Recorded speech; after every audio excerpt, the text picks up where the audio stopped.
Hello बच्चों, कैसे हो आप लोग। एक बार फिर से स्वागत है आप सभी का आपके अपने YouTube चैनल ज्ञान कलश में।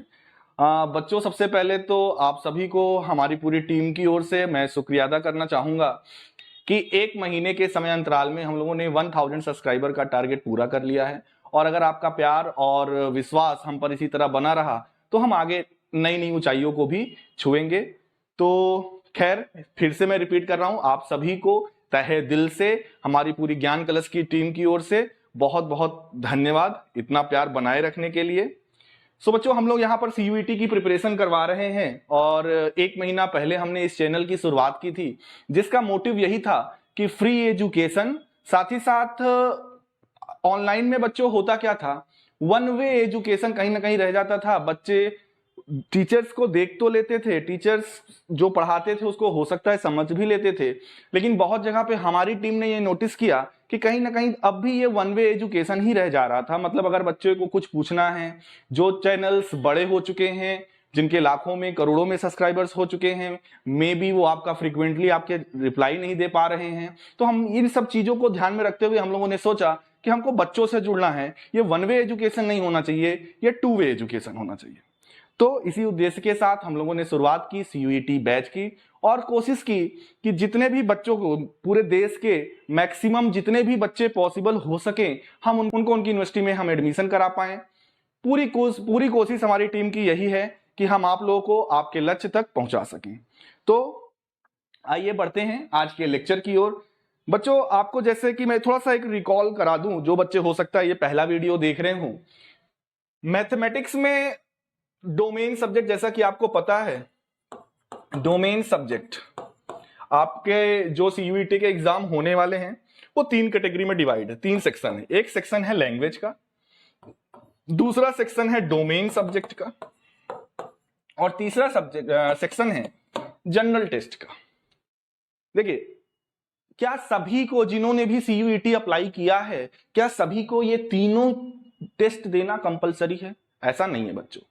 जब आप फॉर्म फिल करते हैं तो आपको पर्टिकुलर यूनिवर्सिटी में जाना होता है। आप उस यूनिवर्सिटी में जो भी कोर्स आप ऑप्ट करना चाहते हैं, आप वहां पर देखिए रिक्वायरमेंट क्या है। वहां पर साफ साफ लिखा होगा कि आपके लिए लैंग्वेज सब्जेक्ट जरूरी है या नहीं, या बहुत सारे ऐसी भी यूनिवर्सिटीज हैं जहां पर सिर्फ डोमेन सब्जेक्ट को ही लेकर, यानी इसका ही एग्जाम देकर आप उसके लिए क्वालिफाई हो सकते हो।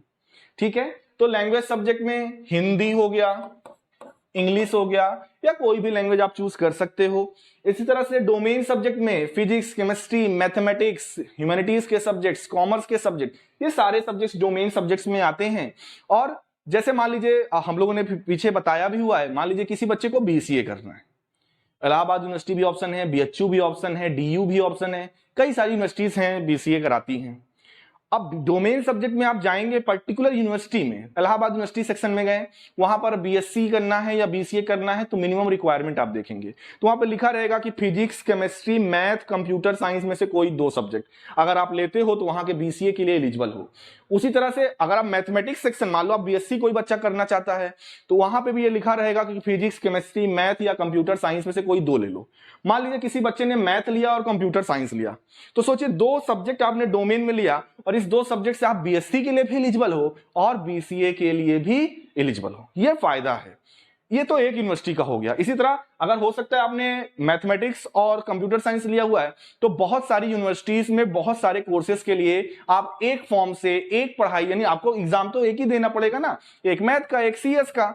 इसी एग्जाम के बल पर आप बहुत सारी भारत की यूनिवर्सिटीज में एलिजिबल हो सकते हो एडमिशन पाने के लिए। फिर भी अगर किसी को किसी प्रकार का कोई डाउट है, क्योंकि फॉर्म अभी भराए जा रहे हैं, डेट एक्सटेंड हो चुकी है, 30 मार्च लास्ट डेट है, जिसको जो भी अगर दिक्कत आ रही है तो बिल्कुल आप हमारे कमेंट बॉक्स में आप हमसे पूछ सकते हैं, उसका तुरंत हम लोग रिप्लाई देंगे।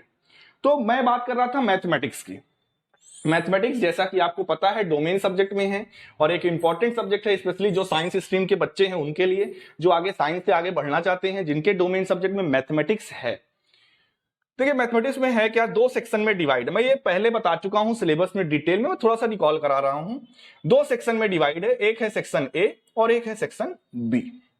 सेक्शन ए में 15 क्वेश्चन है और इस क्वेश्चन को मैं कहता हूं कंपलसरी सेक्शन।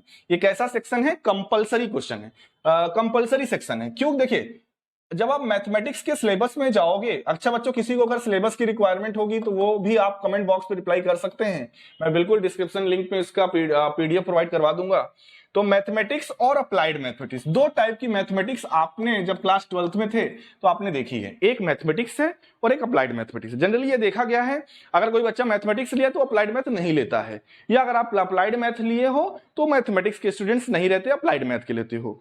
तो यहां पर ये दोनों के लिए सब ये सेक्शन ए और सेक्शन बी है। ये जो सेक्शन ए में 15 क्वेश्चन है ये बच्चों दोनों टाइप ऑफ मैथमेटिक्स के लिए, चाहे आप प्योर मैथ के स्टूडेंट हो चाहे अप्लाइड मैथ के स्टूडेंट हो, ये 15 क्वेश्चन दोनों के लिए कंपलसरी है, करना ही करना है। इधर में क्या है, इधर आपको देखिए मिलेंगे 35 क्वेश्चन बच्चों, मिलेंगे 35 क्वेश्चन, लेकिन आपको अटेम्प्ट कितने करने रहेंगे, 25 क्वेश्चन। यानी हम ये कह रहे हैं कि आपको ओवरऑल मिलेंगे कितने, 35 इधर 15 इधर 50, और करना कितना रहेगा 40, और समय कितना मिलेगा 45 मिनट। 45 मिनट में 50 क्वेश्चन रहेंगे, करना कितना रहेगा 40। एक क्वेश्चन कितने नंबर का है, 5 नंबर का। यानी आपका ये मैथमेटिक्स सेक्शन टोटल कितने नंबर का मिलेगा, 200 नंबर का। कितने नंबर का मिलेगा, 200 नंबर। आप अगर एमसीक्यू क्वेश्चन देखिए आएंगे, आप करते हो टिक करते हो, गलत हो गया, गलत हो गया तो एक नंबर जो आप सही किए उसका भी काट लिया जाएगा। यानी हम ये कह रहे हैं कि -1 की नेगेटिव मार्किंग भी है इस पेपर में, तो इसलिए आपको सही ऑप्शंस लगाना है, नेगेटिव मार्किंग से बचना है। ठीक है, जहां पर ऑल ओवर इंडिया एग्जाम होता है तो परसेंटाइल देखा जाता है, ठीक है, नॉर्मलाइजेशन देखा जाता है, तो हमेशा मैं बच्चों को यही सलाह देता हूं बिल्कुल आप नेगेटिव मार्किंग से बचिए, पूरी कोशिश करिए कि सही क्वेश्चन को ही आप अटेम्प्ट करिए। ठीक है बच्चों। अच्छा B1 ए सेक्शन तो हो गया, जो सेक्शन बी है बच्चों इसमें दो कैटेगरी है, एक है B1 और एक है B2। जो बच्चा प्योर मैथमेटिक्स का स्टूडेंट है वो केवल B1 वाले सिलेबस को देखेगा, और जो बच्चा अप्लाइड मैथमेटिक्स का है वो केवल B2 को देखेगा।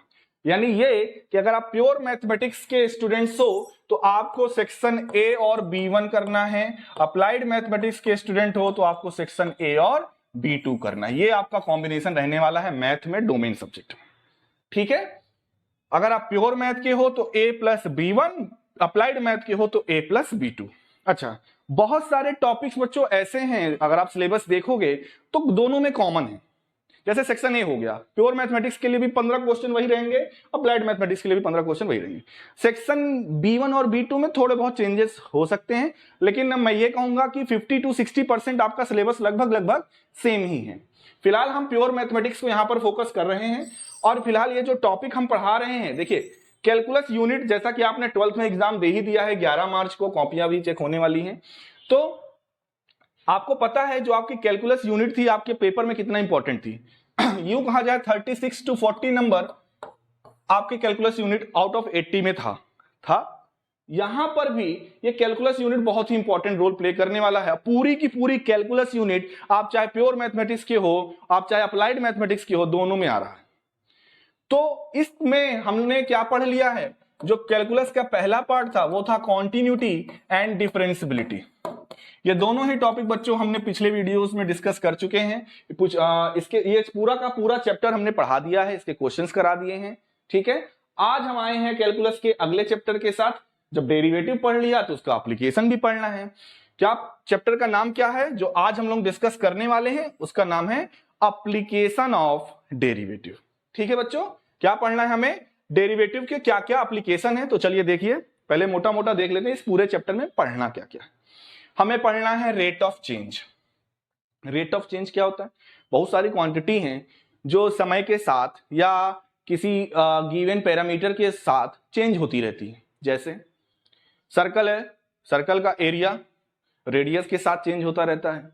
रेक्टेंगल है, रेक्टेंगल का भी एरिया लेंथ और ब्रेथ को अगर आप डिस्टर्ब करोगे, कम या ज्यादा करोगे तो उसके एरिया में भी चेंज आएगा। तो हमें यहां पर क्या पढ़ना है, रेट ऑफ चेंज। पहला टॉपिक क्या है हमारा, रेट ऑफ चेंज। दूसरा टॉपिक बच्चों क्या है, दूसरा टॉपिक हमारा है इंक्रीजिंग एंड डिक्रीजिंग फंक्शन। दूसरा टॉपिक क्या है, इंक्रीजिंग एंड डिक्रीजिंग फंक्शन। मतलब ये कि x के बढ़ने पर अगर fx बढ़ेगा बच्चों, x के बढ़ने पर अगर fx बढ़ेगा, x के बढ़ने पर अगर fx बढ़ेगा तो हम फंक्शन को इंक्रीजिंग कहेंगे, और अगर x के बढ़ने पर फंक्शन अगर डिक्रीज करेगा तो हम उस फंक्शन को क्या कहेंगे, डिक्रीजिंग। तो इंक्रीजिंग और डिक्रीजिंग फंक्शन को डिटेल में पढ़ेंगे हम आगे। उसके बाद हमें क्या पढ़ना है, मेथड ऑफ अप्रोक्सीमेशन। बच्चों ये ऐसा टॉपिक है जो आपके 12th के सिलेबस से डिलीटेड है। ये टॉपिक 12th के सिलेबस से क्या है, डिलीटेड है। ये टॉपिक आपके 12th जो आपने अभी पेपर दिया है उसमें बच्चों ये टॉपिक था नहीं, लेकिन पढ़ना है यहां पर, ठीक है।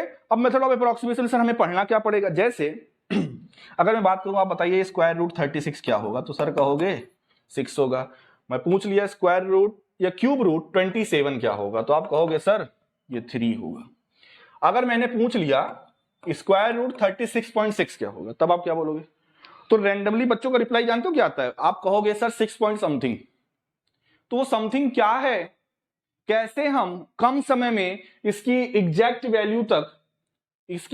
वैल्यू तक डेसिमल के बाद 2 डिजिट 3 डिजिट तक हम पहुंच सकते हैं यूजिंग द डेरिवेटिव। तो यहां पर हमें मेथड ऑफ अप्रोक्सीमेशन में इसकी हमें अप्रोक्सीमेट वैल्यू मिलेगी, ठीक है। इस मेथड को जानेंगे, कम समय में बिल्कुल आप इसके स्क्वायर रूट को निकाल सकते हो।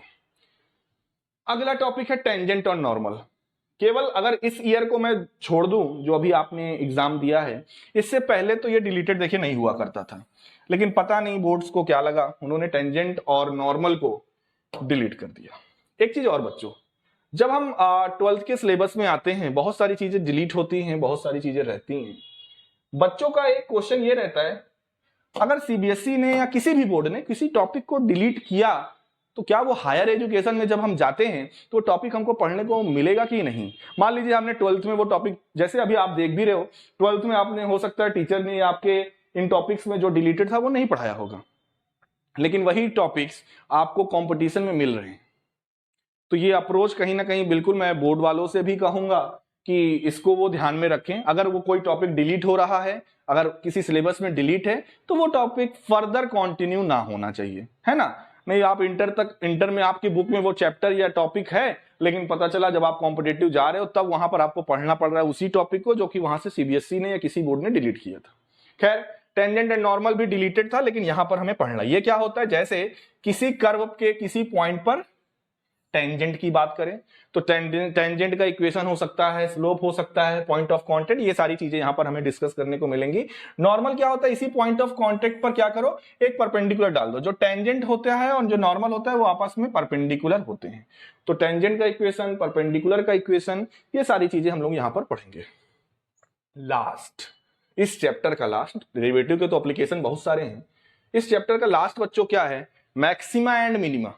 मतलब जैसे कि आपने पढ़ा भी होगा, मैक्सिमम मिनिमा तो था भी सिलेबस में, कब कोई कर्व किस पॉइंट पर मैक्सिमा होगा, किस पॉइंट पर मिनिमा होगा, है ना। जैसे मैंने मान लो ये कर्व बनाया, तो यहां पर मान लो ये मिनिमा है, तो हम यहाँ इस पॉइंट को क्या बोलेंगे, पॉइंट ऑफ मिनिमा, और जो वैल्यू ये होगी उसको हम क्या बोलेंगे, मिनिमम वैल्यू। तो मैक्सिमा और मिनिमा आपने पढ़ा भी होगा क्लास 12th में, तो इसके बारे में भी हम लोग पढ़ेंगे। तो पहले हम शुरुआत करते हैं आज किससे, रेट ऑफ चेंज से। रेट ऑफ चेंज क्या होता है, चलिए क्या लिखा हुआ है, rate of change of quantity. यहां पर मैंने एक एक्स्ट्रा वर्ड ऐड किया हुआ है, वो क्या है, क्वांटिटी। क्वांटिटी बच्चों क्या, क्वांटिटी का मतलब किस चीज से है, देखिए होता क्या है, फिगर तो बहुत सारे हो सकता है, आपको सर्कल मिले, स्फेयर मिले, रेक्टेंगल मिले, क्यूब मिले, क्यूबॉइड मिले, फिगर बहुत सारे हो सकते हैं। तो उनके एरिया की बात हम कर सकते हैं। जैसे अगर मेरे पास स्फेयर है तो स्फीयर के मैं सरफेस एरिया की बात कर सकता हूं, स्फीयर के वॉल्यूम की बात कर सकता हूं। अगर मेरे पास क्यूब है, क्यूब के वॉल्यूम सरफेस एरिया की बात कर सकता हूं। अगर मेरे पास सर्कल है तो सर्कल के वॉल्यूम की तो बात नहीं कर सकता, बट एरिया की बात कर सकता हूं। तो क्वांटिटी का मतलब क्या है, एरिया, लेंथ, यानी कि कोई भी साइड आप ले सकते हो, साथ ही साथ वॉल्यूम। जनरली इन्हीं तीनों पर बेस्ड, मतलब या तो भाई जो भी शेप होगा, या तो एरिया में चेंज निकालना होगा या गिवन होगा, या साइड में या लेंथ में या ब्रेथ में चेंज होगा या निकालना होगा, या तो फिर वॉल्यूम में चेंज हमें निकालना पड़ेगा। अब ये मतलब क्या है, rate of change of quantity, देखिए है क्या, थोड़ा सा बेसिक से समझते हैं। जैसे मान लीजिए एक सर्कल है जिसका रेडियस क्या है, r। सर्कल का रेडियस क्या है, r। इसका अगर मैं एरिया बोलूं बच्चों, इसका एरिया क्या होगा, इसका एरिया होगा पाई r स्क्वायर। इस सर्कल का एरिया क्या होगा, पाई r स्क्वायर। अब मैं आपसे पूछ रहा हूं, अगर मैं रेडियस को कम करता हूं या रेडियस को बढ़ाता हूं तो क्या फर्क होगा एरिया में?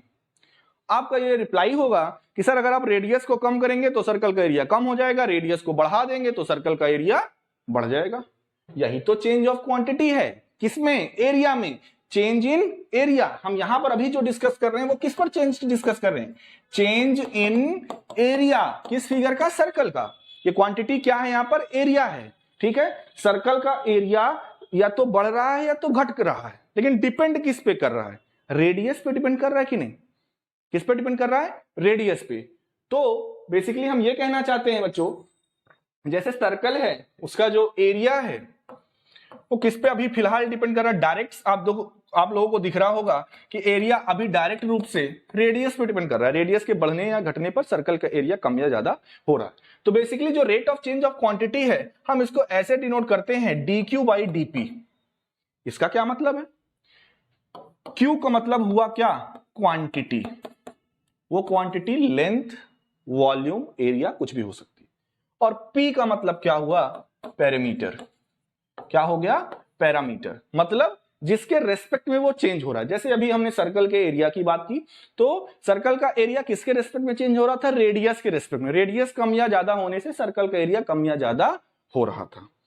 तो यानी अगर हम मोटा मोटा ये बात करें कि एरिया जो चेंज इन एरिया की अगर मैं बात करूं तो एरिया में जो चेंज हो रहा है वो एक तो रेडियस पे डिपेंड कर रहा है डायरेक्टली। तो यहां पर आपको क्या निकालना पड़ेगा? dA by dr। यहां पर हम किसकी बात करेंगे? Change in area. किसके रेस्पेक्ट में? रेडियस के रेस्पेक्ट में। बच्चों एक चीज और है, मैंने अभी एक वर्ड यूज किया होगा, डायरेक्टली रेडियस पे डिपेंड कर रहा है, पैरामीटर रेडियस है। एक और चीज होती है बच्चों जो कहीं ना कहीं इनडायरेक्टली डिपेंड करता है। वो क्या है?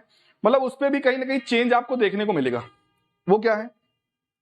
सर्कल का एरिया कम या ज्यादा हो रहा है तो रेडियस पे डिपेंड कर रहा है, रेडियस पे फर्क हो रहा है। रेडियस किसी पे भी डिपेंड कर रहा है क्या? अगर किसी सर्कल का रेडियस कम हुआ या ज्यादा हुआ, जैसे किसी वाटर में, किसी पानी में आपने एक पत्थर फेंका, आप देखते हो सर्कुलर वेव बन जाती है। धीरे धीरे वो वेव पहले तो बड़ी होती है, फिर धीरे धीरे श्रिंक होती जाती है, छोटी, यानी रेडियस कम होती है। तो रेडियस कम हो रही है, सर्कल का एरिया कम हो रहा है, उस दौरान एक चीज और चेंज हो रहा है बच्चों। क्या चेंज हो रहा है? टाइम। क्या चेंज हो रहा है? टाइम। यानी रेडियस का चेंज होना किस पे डिपेंड कर रहा है बच्चों? टाइम पर। इनडायरेक्टली हम कह सकते हैं एरिया डिपेंड कर रहा है रेडियस पे, और रेडियस फर्दर डिपेंड कर रहा है किस पे? टाइम पे। तो अगर टाइम पे भी बात होगी, टाइम पे भी डिपेंडेंसी होगी, तो वहां पर हम देखिए यहां पे पैरामीटर क्या हो गया? टाइम। तो यहां पर हम कैसे इवेल्युएट करेंगे? पहले तो वही dA बाई dr, क्योंकि पहले तो रेडियस पे डिपेंड कर रहा है और रेडियस फर्दर किस पे डिपेंड कर रहा है? टाइम पे। हो जाएगा dr बाई dt।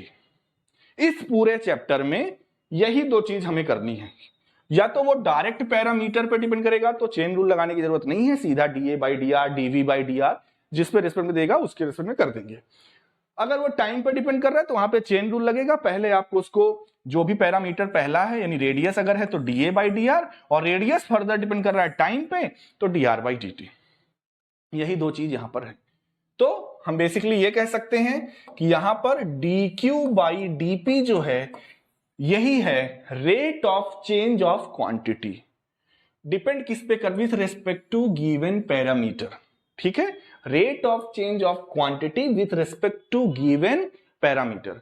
अच्छा, ये पर यूनिट रेडियस यानी rate of change of quantity आप कह सकते हो पर यूनिट। अब यहां पे रेडियस है तो मैं रेडियस की जिक्र कर रहा हूं, पर यूनिट रेडियस मतलब एक यूनिट रेडियस के चेंज होने पर कितना रेट उस क्वांटिटी यानी एरिया या वॉल्यूम में कितना फर्क आया, यही चेंज हमको यहां पर पढ़ना है।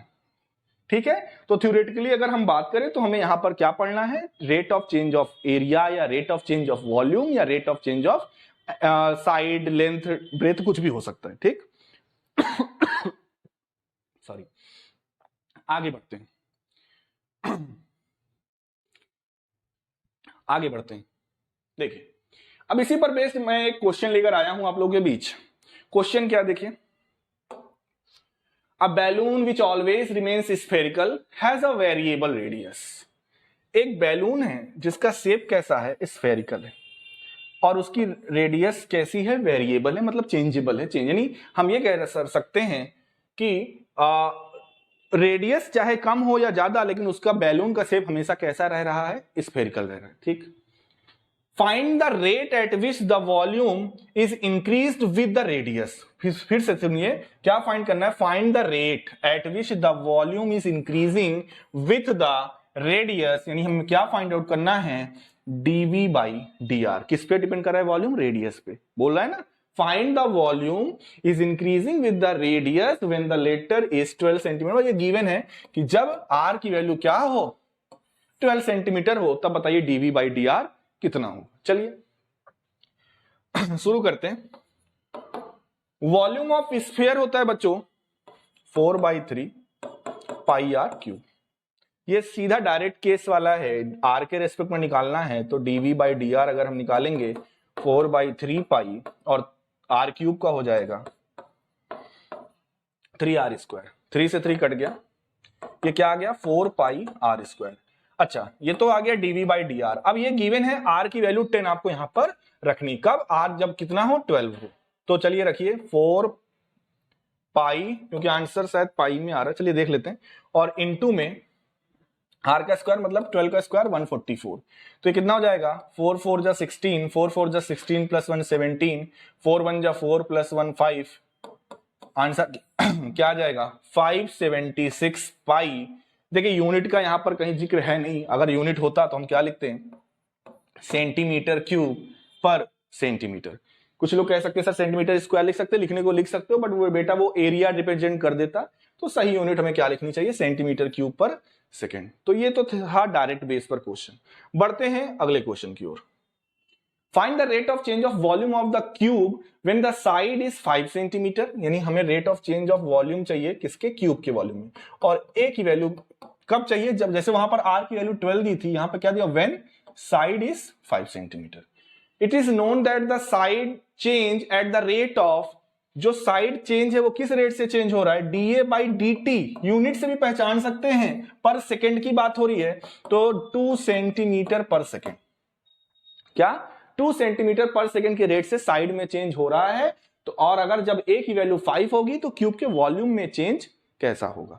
आप ऐसे समझिए कि अगर क्यूब है वो एक सेकेंड में कितना सेंटीमीटर चेंज हो रहा है, 2 सेंटीमीटर, मतलब या तो बढ़ रहा है तो घट रहा है, वो क्यूब हमेशा बना रहता है। तो आपको बताना है उसके वॉल्यूम में क्या चेंज आएगा। What is the volume of cube, it is a cube.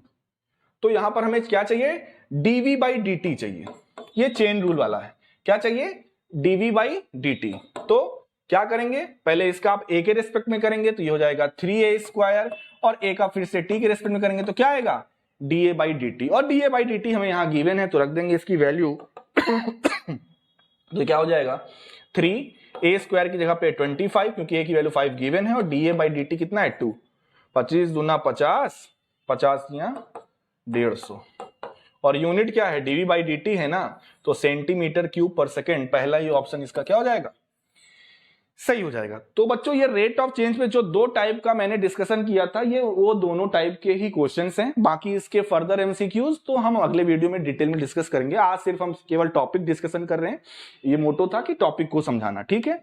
तो यहीं से रेट ऑफ चेंज वाला टॉपिक तो खत्म होता है, ठीक है। रेट ऑफ चेंज में इसी टाइप के क्वेश्चन मिलेंगे, या तो रेट निकालना होगा या तो फिर वॉल्यूम में चेंज होगा, मतलब वॉल्यूम होगा, एरिया होगा, कुछ भी होगा, पैटर्न लगभग यही रहेगा। हम अगले वीडियो में इसके क्वेश्चंस पे डिस्कस करेंगे।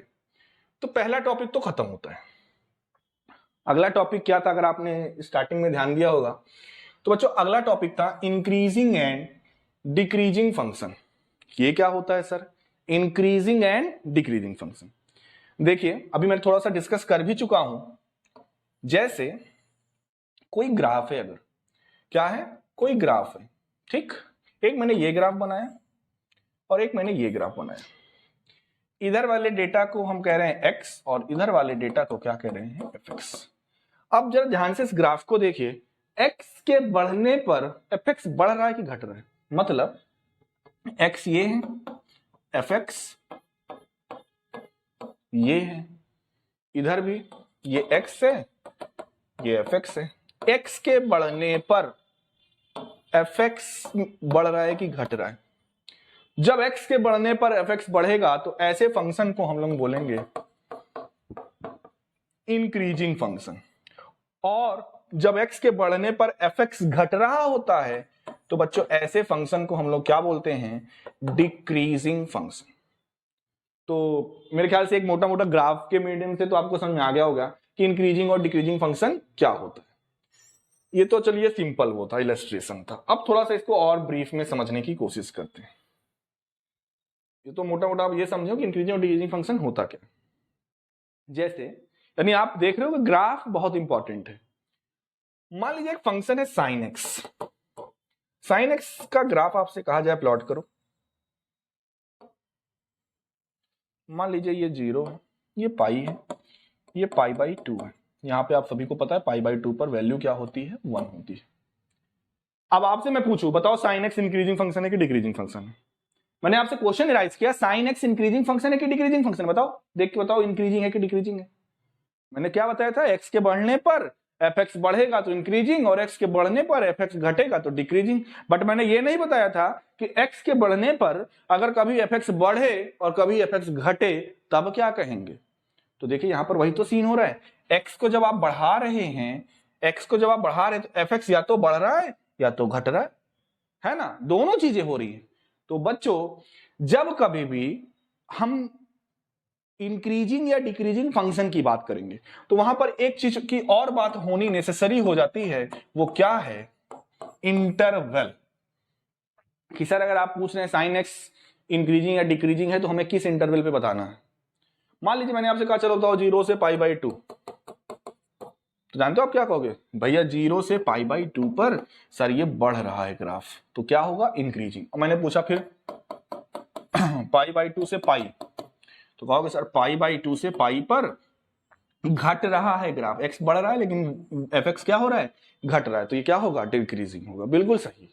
0 से पाई बाई 2 पर हमारा साइन एक्स इंक्रीज करेगा, पाई बाई 2 से पाई पर हमारा साइन एक्स डिक्रीज करेगा। लेकिन व्हाट अबाउट 0 टू पाई, मैंने अगर ये पूछ लिया आपसे 0 से पाई पर बताओ फंक्शन इंक्रीज करेगा कि डिक्रीज करेगा, तो जब कभी, फिर से सुनिए, जब कभी किसी इंटरवल पे, जिस इंटरवल पे आपको इंक्रीजिंग या डिक्रीजिंग डिसाइड करना है, फंक्शन इंक्रीज और डिक्रीज दोनों कर रहा हो, इंक्रीज भी कर रहा हो डिक्रीज भी कर रहा हो, तो इस टाइप के फंक्शन को उस इंटरवल पे हम क्या बोलेंगे, नीदर इंक्रीजिंग नॉर डिक्रीजिंग। ठीक है, वो उस इंटरवल पे नीदर इंक्रीजिंग नॉर डिक्रीजिंग कहलाएगा।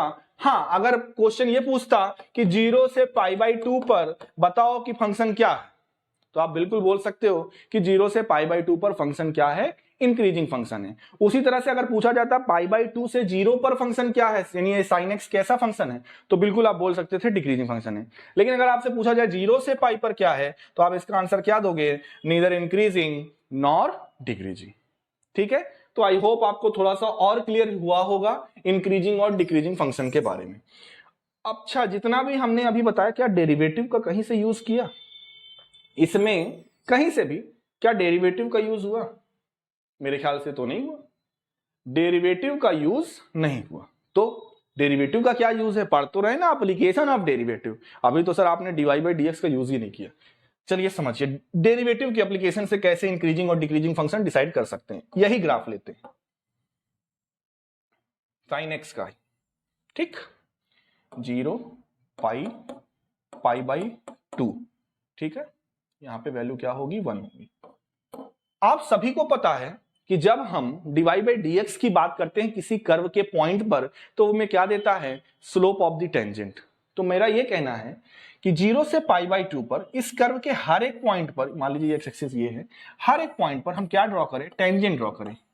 कर्व के हर एक पॉइंट पर हम क्या ड्रॉ करें, टेंजेंट ड्रॉ करें, यहां तक, ठीक। जब आप अभी 0 से पाई बाई 2 पर ही देखिएगा, तो जो ये टेंजेंट जा रही है, आपको पता है m इज इक्वल टू होता है, यानी स्लोप होता है tan थीटा, और इसी m को हम बोलते हैं dy बाई dx। तो tan थीटा की वैल्यू पॉजिटिव कब होती है, जब हमारा थीटा कैसा एंगल होता है, एक्यूट एंगल होता है। यहां पर ये जो भी स्लोप आप देख रहे हो, जो भी ये टेंजेंट देख रहे हो, इसका positive direction of x axis से जो स्लोप हो रहा है बच्चों, आप अगर ध्यान से देखोगे तो एक्यूट एंगल आ रहा है, मतलब थीटा जो है वो एक्यूट एंगल बन रहा है। इस वजह से जो इसका स्लोप आएगा, यानी जो m आएगा या dy बाई dx आएगा या f डैश x आएगा, वो कैसा आएगा, ग्रेटर देन 0। जितनी भी टेंजेंट आप 0 से π/2 पर ड्रॉ करोगे, जितनी भी टेंजेंट आप 0 से π/2 पर ड्रॉ करोगे, उसका जो थीटा आएगा वो एक्यूट आएगा। और आपको पता है m बराबर tan थीटा होता है, और tan अगर एक्यूट एंगल का निकालोगे तो पॉजिटिव आता है, यानी m हमारा पॉजिटिव आएगा, यानी dy/dx क्या आएगा, पॉजिटिव आएगा। यानी हम ये कह सकते हैं कि स्लोप ऑफ टेंजेंट 0 से π/2 पर, 0 से π/2 पर क्या रहा है, पॉजिटिव आ रहा है। तो जब dy/dx या फंक्शन का डेरिवेटिव गिवन इंटरवल पे पॉजिटिव आए, यानी स्लोप उसका पॉजिटिव आए, तो उस इंटरवल पे हमारा फंक्शन क्या करेगा, इंक्रीज करेगा। थोड़ा सा जरा π/2 से पाई पर देखिए। मान लीजिए मैंने एक टेंजेंट इस पॉइंट पे ड्रॉ की, एक टेंजेंट इधर ड्रॉ की, एक टेंजेंट इधर ड्रॉ की। इसका थीटा क्या होगा, positive direction of x axis से एंगल देखिए, positive direction of x axis से एंगल। ये जो एंगल आपको दिख रहा है, ये ग्रेटर देन 90 दिख रहा है कि नहीं? क्या ये एक्यूट एंगल है? नहीं। ये कैसा एंगल होगा, ऑब्ट्यूस एंगल होगा। और आप सभी को पता है कि जब अगर एंगल ऑब्ट्यूस है तो जो m बराबर tan थीटा होता है, और थीटा अगर ऑब्ट्यूस है तो tan थीटा यानी m की वैल्यू क्या होगी, निगेटिव होगी। यानी वहां पर हमारा जो dy/dx है या f' है बच्चों, उसकी वैल्यू क्या होगी, लेस देन 0 होगी। तो हम ये कह रहे हैं कि जब हमारा f' लेस देन 0 होगा, जिस इंटरवल पे, मान लीजिए यहां पे π/2 से पाई पर टेंजेंट का स्लोप क्या आ रहा है, नेगेटिव आ रहा है, तो इस इंटरवल पर फंक्शन क्या होगा बच्चों, डिक्रीजिंग होगा। तो देख लिया आपने, डेरिवेटिव का भी यूज यहां पर हमने कर दिया। क्या, अगर किसी इंटरवल पे f' ग्रेटर देन 0 है तो इंक्रीजिंग, और किसी इंटरवल पर अगर f' through out its domain क्या है, डिक्रीज कर रहा है, मतलब स्लोप उसका नेगेटिव आ रहा है, तो फंक्शन को हम क्या कहेंगे, डिक्रीजिंग कहेंगे। तो ये तो एक इंक्रीजिंग और डिक्रीजिंग का एक मोटा मोटा थ्योरी था आपके लिए। एक और चीज बच्चों यहां पर अभी और बच रही है, उसको भी डिस्कस कर लेते हैं, तब हम कह सकते हैं कि आपका इंक्रीजिंग और डिक्रीजिंग फंक्शन का कॉन्सेप्ट भी खत्म होता है। देखिए, मान लीजिए एक मैं ग्राफ ले रहा हूं, ठीक, और एक ग्राफ कुछ ऐसा ले रहा हूं। यहां पर ये x है, ये fx है, यहां पर भी ये x है और ये क्या है, fx है। दोनों ग्राफ को थोड़ा सा कंपेयर करते हैं। x के बढ़ने पर fx क्या हो रहा है, बढ़ रहा है, कुछ समय के लिए कांस्टेंट रह रहा है, फिर बढ़ रहा है, ठीक। वैसे ये लीनियर ग्राफ है, ये खुद अपने आप में एक टेंजेंट होता है, तो अलग से इसमें कोई टेंजेंट ड्रॉ नहीं कर सकते। यानी हम ये देख रहे हैं यहां पर जो f' है, यानी अगर आप स्लोप वो करते हैं, या तो ग्रेटर देन 0 आएगा या फिर इक्वल टू 0 आएगा, ठीक। इधर थोड़ा सा देखिए, ये x के बढ़ने पर ये हमारा fx बढ़ता जा रहा है, बढ़ता जा रहा है। यहां पर भी बढ़ ही रहा है, कुछ समय के लिए कांस्टेंट घटा नहीं है, कुछ समय के लिए रुका है या कांस्टेंट रहा है, फिर बढ़ रहा है। यहां पर बढ़ता ही जा रहा है, रुका ही नहीं। यहां पर यानी यहां पर हर एक पॉइंट पर जब आप टेंजेंट खींचोगे तो हमेशा यहां पर f' बच्चों क्या मिलेगा, ग्रेटर देन 0 मिलेगा, ठीक। तो इस फंक्शन को तो हम लोग इंक्रीजिंग कहेंगे। सर क्या इसको इंक्रीजिंग नहीं कहेंगे? बिल्कुल कहेंगे, ये भी इंक्रीजिंग फंक्शन है। लेकिन बच्चों इस टाइप के फंक्शन को क्या बोलेंगे, स्ट्रिक्टली इंक्रीजिंग फंक्शन। इस टाइप के फंक्शन को हम लोग क्या बोलेंगे, स्ट्रिक्टली इंक्रीजिंग फंक्शन, ठीक है बच्चों। जब किसी फंक्शन का ग्राफ बढ़ता है, कुछ समय के लिए कांस्टेंट रहता है, फर्दर बढ़ता है, तो वो फंक्शन इंक्रीजिंग ही कहलाता है। उसका इंटरवल, जैसे मान लो ये ए पॉइंट है, ये बी पॉइंट है, तो किस इंटरवल पे, ए से बी पर। क्लोज्ड कभी लगाते हैं, कभी नहीं लगाते हो, डिपेंड करता है एंड पॉइंट्स पर आप टेंजेंट ड्रॉ कर सकते हो कि नहीं कर सकते। जनरली ओपन ही रहता है। यहां पर किस पर डिफाइंड है, ए से बी पर, यहां कभी क्लोज्ड आ ही नहीं सकता। तो कहने का मतलब यह है स्ट्रिक्टली इंक्रीजिंग क्या होता है, जो लगातार बढ़ता रहे, वहां पर बीच में फंक्शन कांस्टेंट नहीं होता है। यहां पर क्या होता है, बढ़ता रहे, बीच में कांस्टेंट भी हो सकता है और बढ़ेगा ही, घटेगा तो नहीं। तो ये होता है इंक्रीजिंग फंक्शन, ये स्ट्रिक्टली इंक्रीजिंग फंक्शन होता है बच्चों। इसी तरह डिक्रीजिंग का भी आप कॉन्सेप्ट समझ सकते हो। अगर डिक्रीज कर रहा है तो पहले हो सकता है डिक्रीज करेगा, कुछ समय के लिए कांस्टेंट है, फर्दर डिक्रीज ही करेगा। और अगर स्ट्रिक्टली डिक्रीजिंग की बात करेंगे तो केवल और केवल क्या करेगा, एक्स के बढ़ने पर एफ की वैल्यू कम ही होती जाएगी, कांस्टेंट नहीं रहेगी, ठीक है बच्चों। तो ये तो था ओवरऑल कॉन्सेप्ट इंक्रीजिंग और डिक्रीजिंग फंक्शन का। सर हमें इसमें क्वेश्चन किस टाइप के मिलेंगे, इसमें हमें जो क्वेश्चन मिलेंगे वो किस टाइप के मिलेंगे।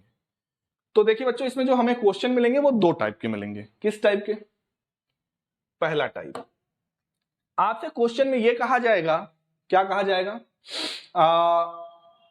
फंक्शन दे दिया गया है और आपसे बोला जाएगा फाइंड करो इंटरवल।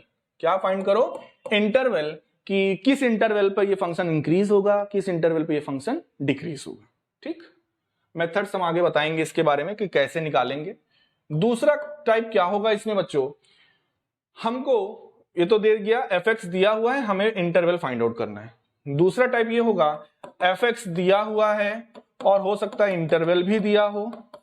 ठीक है, आपसे पूछेगा कि अगर ये fx है, ये इंटरवल है, तो आप बताओ, यानी चेक करना रहेगा कि फंक्शन इंक्रीजिंग है, स्ट्रिक्टली इंक्रीजिंग है, डिक्रीजिंग है कि क्या है।